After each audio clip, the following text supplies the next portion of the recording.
feel like more of my body needs to be in there, but nothing. Here we go. Hi. If you're new here, my name is Lola, and if you've been here, my name is still Lola. That didn't change, but I am a 23-year-old woman that is learning life and sharing all that she's learned. I am currently in undergraduate studies. I'm about to graduate. I'm a certified personal trainer.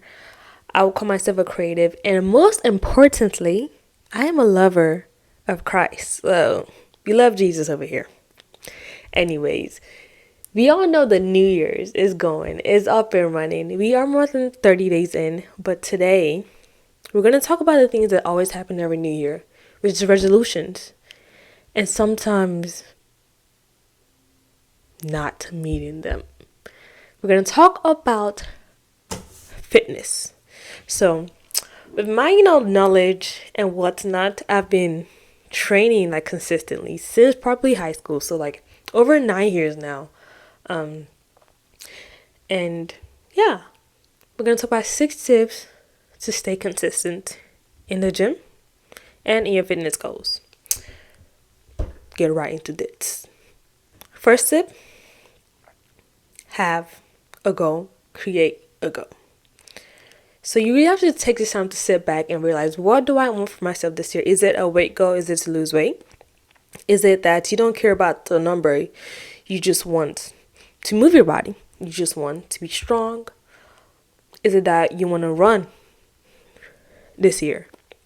What is your goal? Is it that you want to get more muscle? So those are goals, and whatever your goal is your goal. You don't have to make it make sense to anybody else but you.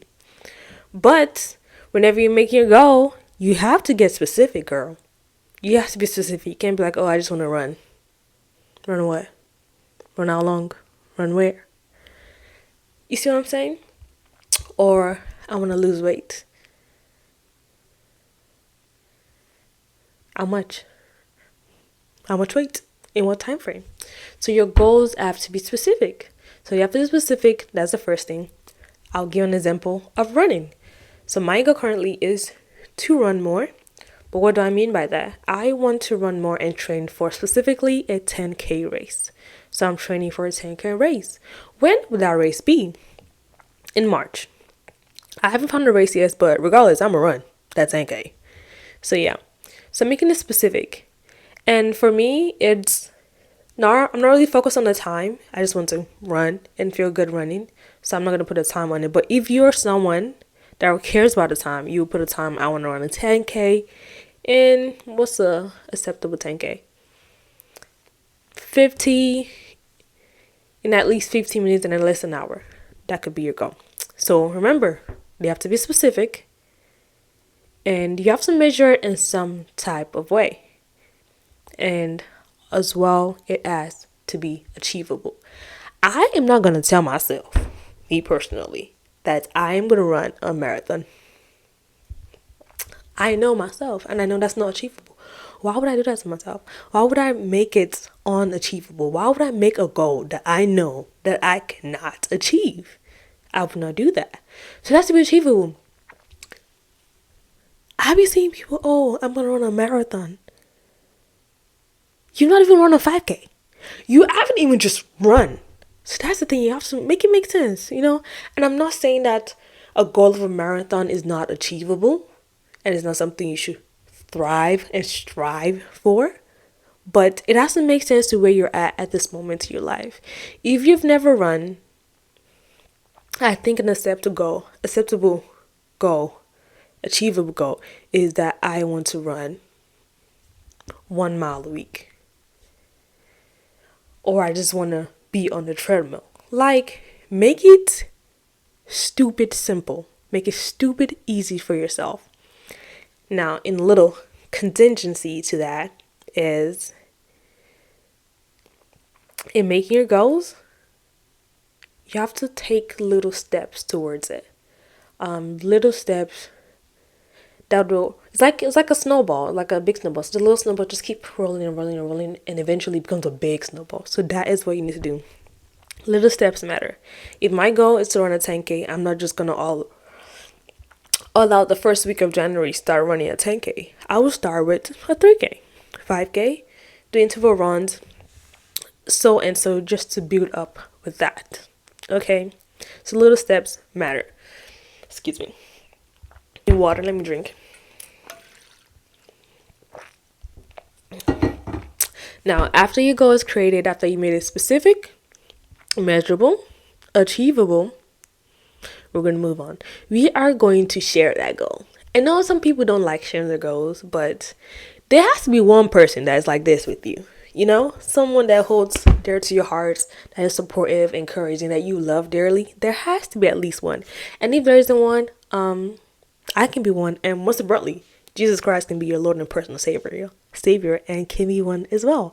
You can find a lot of community when you know Jesus and love Jesus. Okay, and I'm one. Just let me know. But share your goal. Share your goal to the people that you trust and people you know want to see you succeed. I share my goal with my boyfriend. And I share it with my family as well. And then it's just like a form of accountability for yourself. And like, it's like whenever you do well in school, like as a kid, or you make something, like you go home and you want to show your parents. If this wasn't helpful for you, I'm sorry. But that's an example I'm thinking about. She's like that, like whenever I run, like whenever I just run, I just tell my boyfriend, oh my god, I ran so and so time. I run so miles. And like, because he knows my goal, he's like very encouraging, like supportive of that goal. So I think sharing your goal is important. You have support and you have accountability. And whenever like I'm a little bit down on myself, or I wish I could have done this, he's like, well, you did run. And you know, it's just very understanding, because whoever you share your goal with, if they're close to you, they know all of you and they can put things in perspective for you. If you're slacking, they can be like, oh, you could have done a little. And if they know like you're being a little bit too hard on yourself, they can also be there to like, come on now, be a little bit more kind to yourself. Be a little more kind to yourself. Okay, now we've done those two things. We're going to move on to finding the thing that you like. We're going to move away from the running just a little bit, because running is specific and not a lot of people like running. But let's say your goal is just to be physically fit. You have to find the thing that you like. There is so many things to do.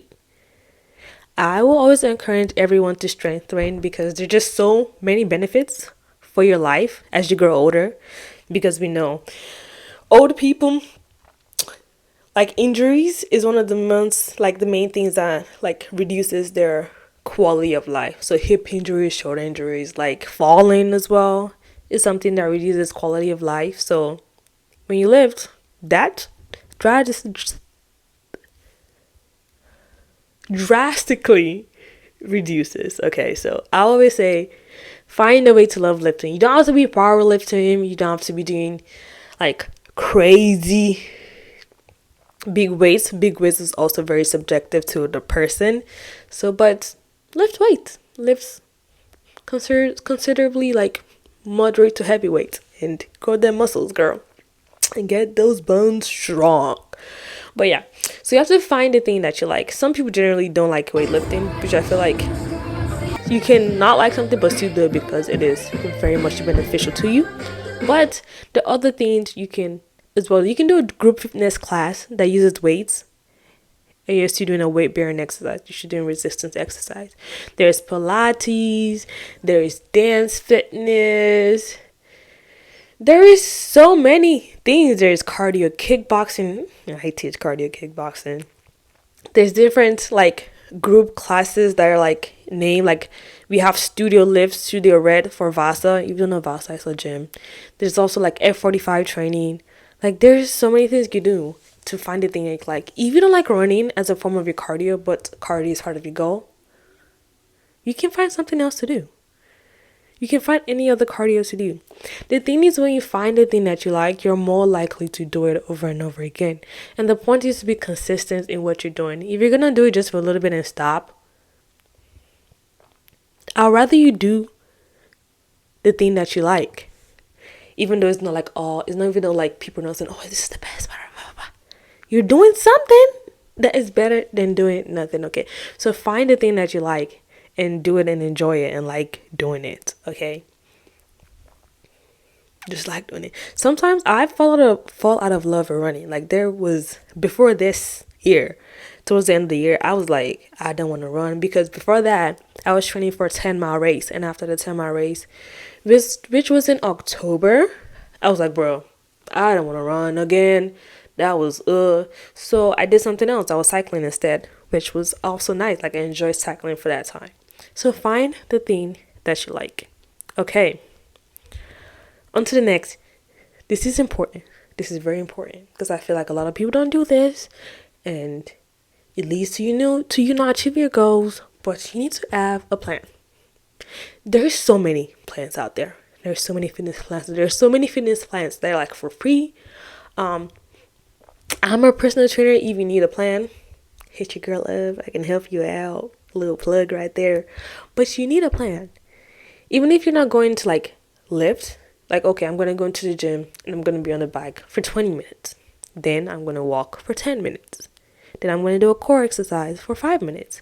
You need to have a plan, because you don't have a plan.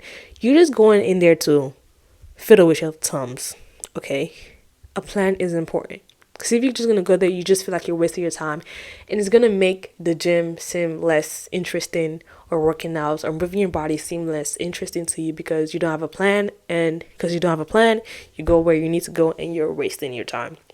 So having a plan, it is quite easy to find a plan. But there's a lot of people out there that, just be putting out booty plans out there. So you do have to find someone you trust for, like, especially for resistance training. But there's so many free running plans out there, so many free apps that you can do. So have a plan. When you have that, you need to have contingencies to your plan. This is what I think is the game changer. This is the game changer. This is the game changer. Having contingencies. For me, there are days that I absolutely do not want to go to the gym, but I have goals and whatnot that I want to achieve. So I'm like, okay, if I'm not going to go to the gym today, I'm going to do a home workout instead, because even though my goal is to like resistance train and build more muscle and get stronger in the way, the baseline of everything always is to move my body. So just move my body and stay active. So okay, I'll do one home workout. Or I can be like, oh, I don't want to go to the gym because like it's going to be crowded in this time. I'm going to go to this gym instead, or do something else instead. So that type of things. You need to have contingency for like the overall working out plan in general. Then you need to have contingencies for the specific exercises. Because if you go to the gym and the squat rack is taken, don't just be like, oh, I can't squat now. Girl, get your dumbbell, get your kettlebell. Like, you need to have contingencies. And there's so many alternatives to exercises. If like your machine is taken, if somebody's using your area, like there's contingencies to use, and like other varieties that you can do that will also use the same muscles that you're using in your original plan. So just have that in mind. Have those B, C, A, B, C, D plans in your head. And do not knock a home workout. Because I feel like some people are like, oh, I want to go to the gym, but I don't want to drive. Okay, do something at home. You just need YouTube. There's a plethora of YouTube videos of workouts. Like, not being able to go to the gym because of some reason doesn't mean you don't have to work out. That's just what I feel. And I think this is a good final way to end. And a final tip, it is reward yourself. Reward yourself for the little steps you're taking, for the goals. Not for the goals, but for the steps you're moving towards your goals. I would say focus more on the process of reaching your goals than the outcomes, because the outcome you can't control. You can tell yourself, I want to lose 20 pounds, but you end up not losing 20 pounds. You end up losing 15. But focus on the process, like, oh, I am working out. I am changing my eating habits. I am increasing my step count. Those are all process goals, and those are stuff that you can control. And those are easy to focus on. And then reward yourself for like hitting those process goals. But don't reward yourself with things that negate your goals. Like, don't say, oh, I walked 10K steps today. I'm going to go eat a whole tub of ice cream when your goal is to fix your eating habits. Those are, they don't mesh. But your goal could be, oh, I reached 10K steps today. I'm going to take a little bit more time to do my nighttime routine today. Oh, I drank 4 bottles of my water bottle today.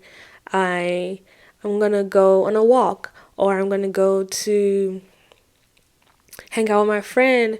I'm going to watch my favorite show today. So those type of stuff, reward yourself. So there's the positive association with you reaching your process goals.